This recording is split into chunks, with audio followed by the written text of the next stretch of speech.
Well, welcome back to Spencer FYI, and you see these two people sitting in here, and that must mean we're getting close to Festival of Lessons and Carols. You bet.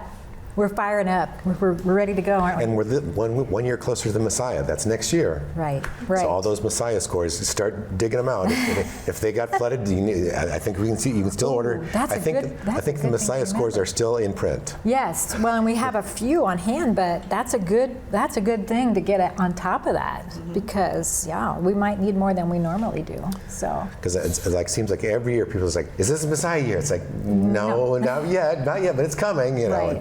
And we do have the conductor lined up for that already. Tim Schumacher from last year. He's going to be our conductor. For the Messiah, He's busy this year, though. Right. He's, Israel Lincoln Central needs some help with their vocal department this year, so he's going to help them. And he still has as many voices choir, too. But, right. So our able co-director, Allison Euler from last year, will be our main director this year for the Festival of Lessons and Carols. Yes. What date is that, Sandy? The actual festival is December the 8th. It's I thought it was confusing, but maybe I'm the only one, because it's always the first Sunday in December, but the first Sunday in December is December 1st, which is the weekend after Thanksgiving, so we don't do anything then. It's one of those years. Yeah, so we're on the 8th this year, and we are headed back to Sacred Heart. We had shifted last year to Grace. We kind of thought it was a little overwhelming for Sacred Heart to do the Messiah and to keep doing the festival every year, so we had approached Grace, and they graciously allowed us to use their facility for the festival last year, and we would love to go there again. Yeah, it was really well done last year. It was really nice. Nice audience, It was great, but the flood hit them really hard, and we didn't want to have to push them to try to be ready for us. So we went to Sacred Heart, and they are allowing us to come back again this year, and we appreciate that very much. And so again, because this is a festival concert, it's in the afternoons at 3 o'clock. Right, 3 o'clock. The Messiah ones are always in the evenings and right, stuff. So. Right. So yes, Festival Lessons and Carols with Allison Euler.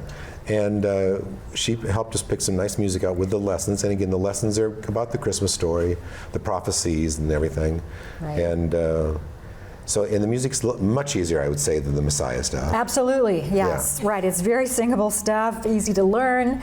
Allison is an accomplished director, so she knew to pick stuff that she could feel that we could be confident with only 3 rehearsals. Mm-hmm. So right now we're in that recruiting stage to get some singers. We had 40 some last year, which was great.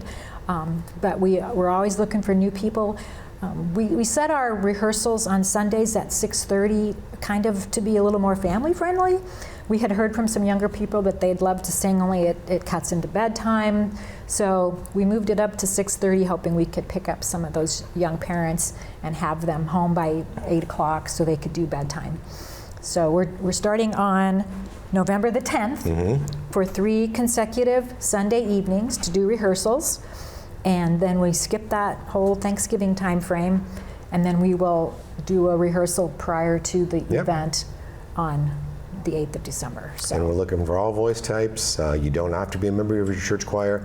If you just enjoy singing and you're not affiliated with anybody, please come join us. You'll find a friend sitting right next to you. Bring your high school kid. Like if you got sons and daughters that sing, or they should be singing, bring them along. They'll have a good time.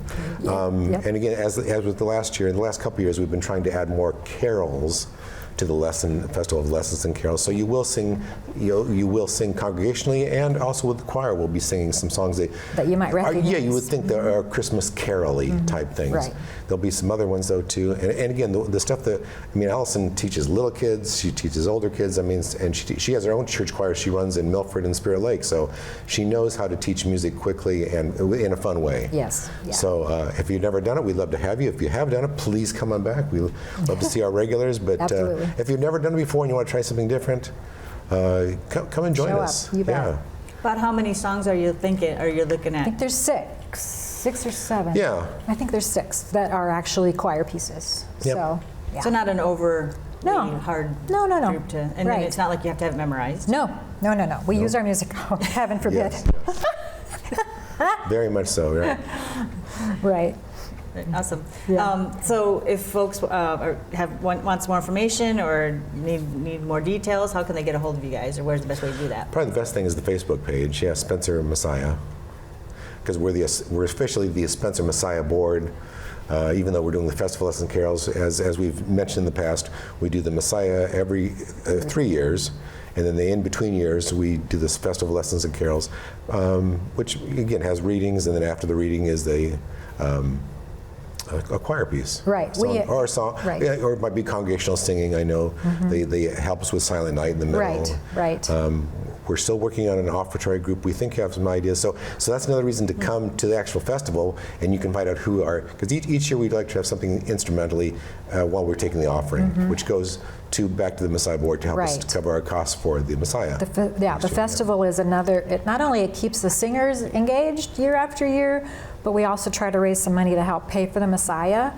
We really don't have a lot of expenses for the festival, but we do have quite a few expenses for the Messiah every 3 years. For the musicians and everything else. Yes, right. And we do have some sponsors, I believe, don't we? We do, yes. The Daybreaker Kiwanis Right.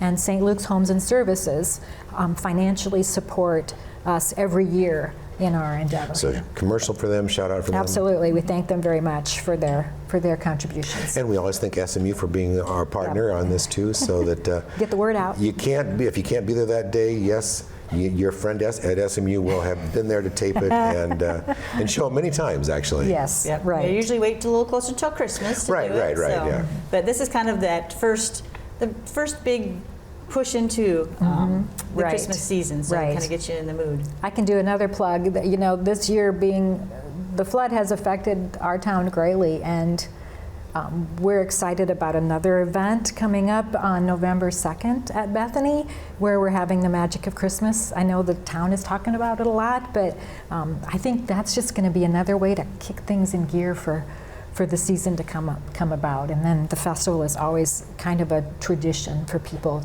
to start the season. And again, we kind of talked about this some last year, but I think now, especially as we get ready for this year's festival, we're thinking, okay, I have some people have no home, some people have no car, they have, they're going through insurance things, and it's like, I have too much going on, I can't think about coming to Sunday night. Well, here's the idea is that for your mental health and your emotional health, you just need to relax and do something different that's fun with other people. Right. In a community setting, come join with some people who are going through the same thing you Yep. are too, who have little ones, who don't have little ones, who have lost everything, have lost some things, are going through the same process as you are.